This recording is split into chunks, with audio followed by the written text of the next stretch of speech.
আসসালামু আলাইকুম বন্ধুরা, সবাইকে সিস্টার্স কিচেনে স্বাগতম। আবার একটি নতুন ভিডিও নিয়ে আপনাদের মাঝে চলে এসেছি। আজকের রেসিপি হলো ঢেঁড়স ভর্তা। তো দেখতে থাকুন। এই ঢেঁড়স ভর্তাটা অনেক বেশি সুস্বাদু আর খেতেও অনেক বেশি মজাদার। এই ঢেঁড়স ভর্তা দিয়ে এক প্লেট ভাত অনায়াসে খাওয়া যায়। এই ঢেঁড়স ভর্তা একবার খেলে বারবার খেতে ইচ্ছে করবে। প্রথমে এখানে আমি ঢেঁড়সগুলো সুন্দর করে কেটে ধুয়ে নিয়েছি। তারপর চুলায় একটা পাত্র বসিয়ে দিলাম। তারপর সামান্য লবণ দিয়ে দিলাম, পরিমাণ মতো পানি দিয়ে দিব আর ঢেঁড়সগুলো দিয়ে দিব। ঢেঁড়সগুলো সুন্দরভাবে সিদ্ধ করে নিতে হবে। তো দেখতেই পারছেন পানিগুলো কিন্তু বলক এসে পড়েছে আর ঢেঁড়সগুলোও কিন্তু অর্ধেক সিদ্ধ হয়ে এসেছে। ঢেঁড়সগুলো আমি সম্পূর্ণ সিদ্ধ করে নিয়েছি। এখন পানিটা শুকিয়ে গেলে নামিয়ে ফেলবো। তারপর একটা প্লেট ঢেলে নিব।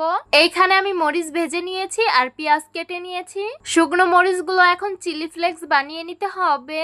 আমরা কিন্তু আপনাদের খুবই সিম্পল ভাবে রেসিপি দেওয়ার চেষ্টা করি, যাতে এটা আপনারাও বাসায় ট্রাই করতে পারেন। বাই দ্য ওয়ে, আমাদের মাটির চুলার রান্না আপনাদের কাছে কেমন লাগে অবশ্যই কমেন্ট করে জানাবেন। সামান্য লবণ দিয়ে শুকনো মরিচগুলো চিলি ফ্লেক্স বানিয়ে নিয়েছি। এখন পেঁয়াজ কুচি দিয়ে সুন্দরভাবে মিশিয়ে নিতে হবে।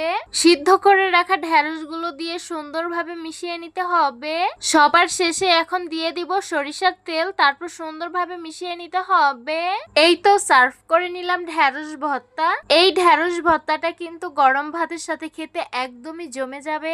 আপনারা অবশ্যই এইভাবে ঢেঁড়স ভর্তা বাসায় বানিয়ে খেয়ে দেখবেন, এটা খেতে অত্যন্ত সুস্বাদু। তো আশা করছি আজকের ভিডিওটা আপনাদের কাছে অনেক অনেক বেশি ভালো লাগবে। ভালো লেগে থাকলে আমাদের ইউটিউব চ্যানেলটি সাবস্ক্রাইব করবেন আর যারা আমার ফেসবুক পেজ থেকে দেখছেন পেজটিকে ফলো করবেন। সবাই ভালো থাকবেন, সুস্থ থাকবেন আর সিস্টার্স কিচেনের সাথেই থাকবেন। আবারও কথা হবে কোনো নতুন ভিডিওতে। তাহলে আজকে এই পর্যন্তই। আল্লাহ হাফিজ।